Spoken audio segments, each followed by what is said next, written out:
नमस्कार मेरे प्रिय भाइयों बहनों। जैसे कि इससे पहले एपिसोड में मन के स्तरों के बारे में, स्तर विन्यास के बारे में बताया था। मनुष्य का मन 5 स्तर में बटा है, जिसे हम कोश कहते हैं। ये पांचों कोशों को 3 भागों में बांटा गया है: स्थूल, सूक्ष्म और कारण। स्थूल काममय कोश है और सूक्ष्म जो है मनोमय, अतिमानस और विज्ञान में है। और कारण मन जो है वो हिरणमय कोश है। तो इससे पहले एपिसोड में मैंने आप सबको काममय और मनोमय कोश के क्रियाकलाप के बारे में बताया। आज आपको बताना चाहूँगा अतिमानस कोश के बारे में। अतिमानस कोश का तात्पर्य है उच्चतर मन। यह 3 विस्तारित उच्च स्तरीय चेतना अथवा कारण मन के स्तरों में प्रथम स्तर है। कारण मन वह सर्वज्ञ स्तरीय चेतना है जो भूत, भविष्य और वर्तमान में झांका जा सकता है। भूमा मन की स्थिति में अतिमानस कोश, विज्ञानमय कोश एवं हिरणमय कोश अनुमन के कारण मन है। अर्थात भूमा मन के जो अतिमानस कोश है, विज्ञानमय कोश एवं हिरणमय कोश है, वो अनुमन के कारण मन है।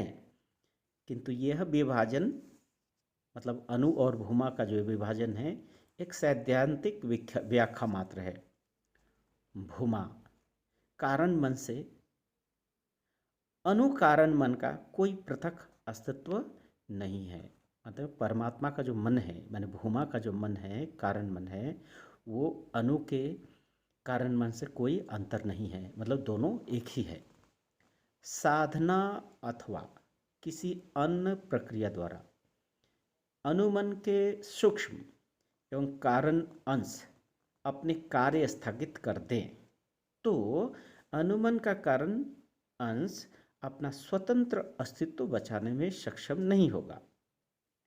इस स्थिति में भूमा मन से अनुमन का भेद करने के लिए पुराने कर्मों के बीजवत संस्कार ही शेष रह जाएगा। अर्थात अनु और भूमा मन का जो डिफरेंस है वो अनुमन का संस्कार के कारण होता है।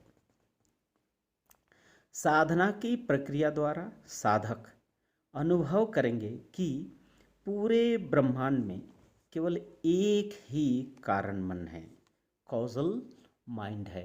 और कॉजल माइंड क्या है? भूमा का कारण मन। यह स्तर बोधि और अंतर्दृष्टि का निर्माणात्मक स्तर है। अर्थात मन का जो ये अतिमानस कोश ये क्या है? बोधि। यहाँ पर बोधि जागृत होता है। अंतर्दृष्टि का निर्माणात्मक स्तर है।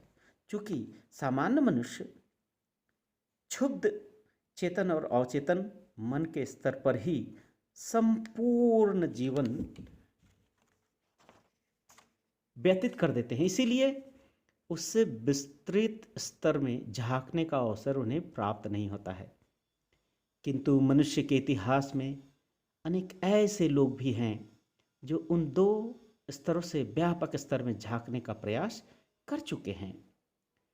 उदाहरण स्वरूप मध्ययुगीन रसायन शास्त्र के विद्वान अल्केमिस्ट, जिनकी प्रतीकात्मक भाषा के चक्कर में पड़कर बहुत से लोगों ने उस विद्या को अन्य धातुओं को सोने में बदल देने की विद्या के रूप में समझ लिया। वास्तव में उनका उद्देश्य था स्थूल मानस सत्ता का सूक्ष्म मानस सत्ता में रूपांतरण। धातु विद्या के उन रसायन विदों की अग्नि कोई सामान्य अग्नि नहीं थी। अर्थात अग्नि में पुनर्जन्म प्राप्त नूतन चेतना मतलब सेल्फ, अपनी निम्नगा प्रकृति को ऊर्ध्वगा चेतना के रूप में प्रतिष्ठित करने का प्रयास है। यहाँ भाषा समझने की बात है कि निम्नगामी जो प्रकृति है उसको ऊर्ध्वगामी चेतना में प्रतिष्ठित करना ही वो साधना का अर्थ है। मध्य युग में ही क्यों, प्रत्येक युग में समय समय पर कुछ मनुष्य के जीवन में इस अतिमानस कोश अथवा ऊपर स्थित कोश, चेतन धारा जिसे कहते हैं, इससे प्रेरणा प्राप्त करके बहुत बड़े बड़े आविष्कारों और उपलब्धियों का रूपायन कला और विज्ञान के क्षेत्रों में करने का प्रमाण मिला है। जब अल्बर्ट आइंस्टाइन ने सापेक्षता के सिद्धांत का आविष्कार किया, तब लोगों ने सोचा था कि आइंस्टाइन ने माइकलसन और मोरले के प्रकाश की गति के सिद्धांत के तर्कपूर्ण आधार पर यह सिद्धांत दिया है। आइंस्टाइन से इस विषय में पूछा गया तो उन्होंने कहा था, बिल्कुल नहीं, इस आधारभूत तत्व माने थ्योरी ऑफ रिलेटिविटी का आधार तर्कातीत बोधिगम्य तत्व है। यह आइंस्टाइन का भाषा है, माने तर्कातीत है और बोधिगम्य तत्व है, माने बोधि के क्षेत्र में ही इसे समझा जा सकता है। वेसेली मेंडलीव विभिन्न एटमों की संरचना के संबंध, सूत्रों तथा उनके रासायनिक तत्वों तथा मूल द्रव्यों के विषय में वर्षों तक जानने का प्रयास करते रहे। अंततः एक रात उन्हें स्वप्न में एक बोध जागृत हुआ। उन्होंने एलिमेंट्स अर्थात तत्वों के पीरियडिक टेबल को अपने मानस चक्षु के सामने फैले देखा। जागकर तुरंत उसे कागज पर उतार दिया। चार्ल्स डार्विन ने विश्व भ्रमण करके लाखों लाख नमूनों का संग्रह किया, किंतु उन सब के आधार पर उनका विश्लेषण वे नहीं खोज पाए थे। विश्राम के क्षणों में वे एक दिन गाड़ी में बैठकर एक जंगल के रास्ते से होकर घूमने जा रहे थे। अचानक विकास का संपूर्ण सिद्धांत उनके मन में स्पष्ट हो गया। सहज चुनाव अर्थात नेचुरल सिलेक्शन, क्षमतावान की उत्तरजीविता अर्थात सर्वाइवल फॉर द फिटेस्ट, और प्राणियों की उत्पत्ति। माइकल एंग्लो ने कहा था कि वे सर्जन तभी करते हैं जब जीवात्मा द्वारा आविष्ट होते हैं, ए सीजर ऑफ द सोल।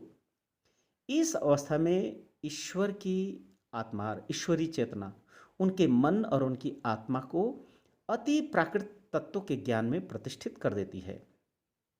उनके लिए एक भावोन्माद, एक ऐसी फीलिंग मात्र नहीं था, बल्कि चेतना का अधिरोहण था, एक ऐसी ऑफ द स्पिरिट। उनके शब्द हैं, मैं निर्मित करता हूं तब देवात्मा की प्रेरणा प्राप्त होती है।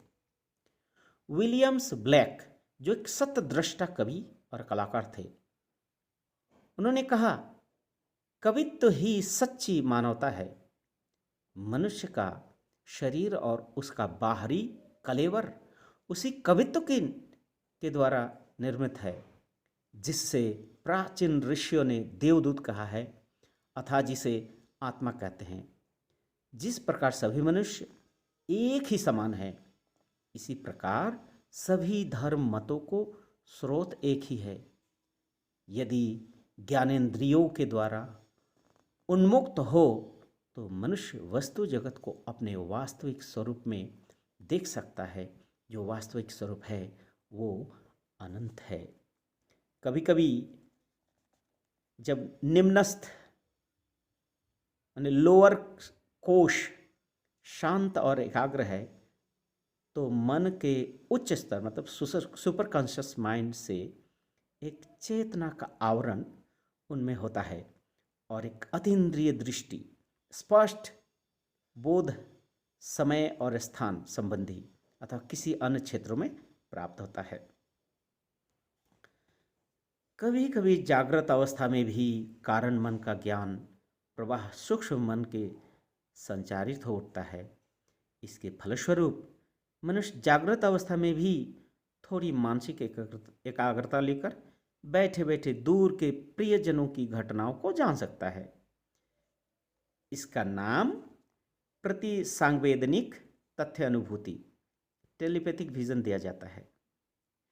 इसी प्रति सांवेदनिक तथ्य अनुभूति की घनीभूत अवस्था में जब स्थूल मन अधिकतर स्थिर भाव प्राप्त करता है, मनुष्य दूरस्थ प्रियजन से संबंधित घटना को आंखों के सामने बहिर्जगत में भी देख सकता है या देख लिया है, ऐसा अनुमान कर सकता है। इसका नाम प्रतिसांवेदनिक दिव्य दृष्टि दिया जा सकता है। इन चीज़ों को बहुत लोग प्रेतात्मा की क्रिया समझकर प्रेत तत्व में विश्वास कर बैठते हैं। वास्तव में प्रेतात्मा के साथ इन सब घटनाओं का कोई संबंध नहीं होता है। प्रति सांवेदनिक तथ्यानुभूति और प्रति सांवेदनिक दिव्य दृष्टि ज्ञानज स्वप्न की ही स्वगोत्रीय है, अर्थात नॉलेजियस ड्रीम है। ब्रह्मांडज यानी कारण मन से ही ये भाव या अनुभूति पाकर सृष्ट होती है। उक्त प्रकार के अनुभव कभी कभी होते हैं। संभवतः सामान्य मनुष्य के जीवन में 8 से 10 बार, क्योंकि चेतन और उपचेतन मन के निरंतर विक्षुब्ध रहने के कारण, माने कॉन्शियस और सबकॉन्शियस माइंड के विक्षुब्ध रहने के कारण विस्तारित चेतना ज्ञान को उतरने नहीं देता, अर्थात सूक्ष्म ज्ञान को नहीं प्राप्त कर पाता है। किंतु जितनी ही साधना की जाती है उतनी ही अधिक यह चेतना नियमित रूप से उपलब्ध होती है। जिन्होंने साधना के द्वारा मनोमय और काममय कोशों को संयत कर लिया है, वे जागृत अवस्था में भी अतीत, वर्तमान या भविष्य का चित्र अल्प चेष्टा के द्वारा देख सकते हैं। ध्यान योग में मुनि ऋषियों का दिव्य दर्शन भी ठीक इसी प्रकार का है। स्फटिक दर्शन, नख दर्शन, मुकुर दर्शन आदि की सहायता से भी बहुधा अतीत, भविष्य या दूर दर्शन की क्षमता साधारण मनुष्य में भी कुछ कुछ प्रकट होती है। वह भी कुछ नहीं है, उज्ज्वल रंगों का ध्यान किया, पर प्रभाव विशेष शोध का विषय है।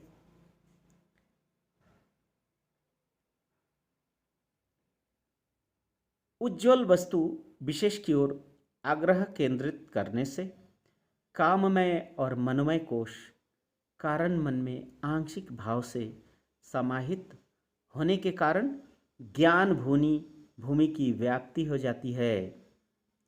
सम्मोहित तथा प्लेन चेट में आविष्ट अवस्था में भी काममय और मनोमय कार्य स्मित होने के फलस्वरूप उसी अवस्था मात्र के लिए व्यक्ति विशेष के ज्ञान की परिधि कुछ बढ़ जाती है।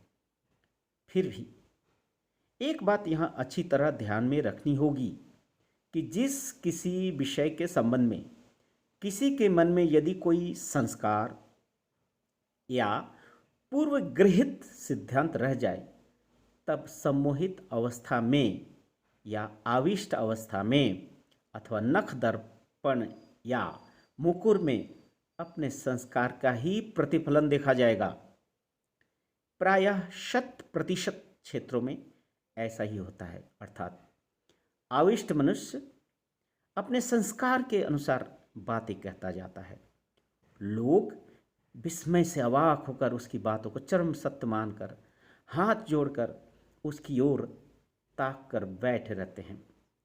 अवश्य ही जो भूत, प्रेत, ठाकुर, गोसाई आ जाने का अभिनय करते हैं, वे आदि अंत चालबाजी करते हैं, शुरू से अंत तक ढोंग करते हैं। जो अभिनय नहीं करते, अर्थात जिन्होंने निष्ठा के साथ ही भूत, प्रेत, ठाकुर, गोसाई का आह्वान किया था, उनके ही विषय में कह रहा हूँ, उन सबों के वक्तव्य का भी 100% भाग अपने पूर्व गृहित संस्कार या संस्कार की अभिव्यक्ति मात्र होता है। उस अवस्था में उनकी कुछ मानसिक एकाग्रता होने के कारण 1-2 आना बात सत्य भी हो जाती है। परंतु यह सत्य हो जाना भी सब समय कारण मन का इशारा नहीं है, क्योंकि बहुत सी बातों में एक दो का सत्य हो जाना साधारणतः कुछ भी अस्वाभाविक नहीं है। वह तो अति साधारण मनुष्य के क्षेत्र में भी हो सकता है। यह अतिमानस कोशी वह स्थान है जहाँ से संस्कारों की प्रथम अभिव्यक्ति होती है। साधना करने की इच्छा भी इसी स्तर से प्रथमतः उद्बुद्ध होती है। यही वह स्थान है जहाँ प्राकृतिक सौंदर्य से उत्तेजना पाता है, क्योंकि प्रकृति की मनोमय कोश में जागने वाली चिंताओं और सोचने विचारने की उलझनों से ऊपर उठाने के लिए प्रकृति के आश्चर्यों और शांतिमय परिवेश के प्रति मन में आकर्षण पैदा करती है। कभी कभी भक्तिमय संगीत भी मनुष्य को अतिमानस में पहुंचाने में सहायक हो जाता है।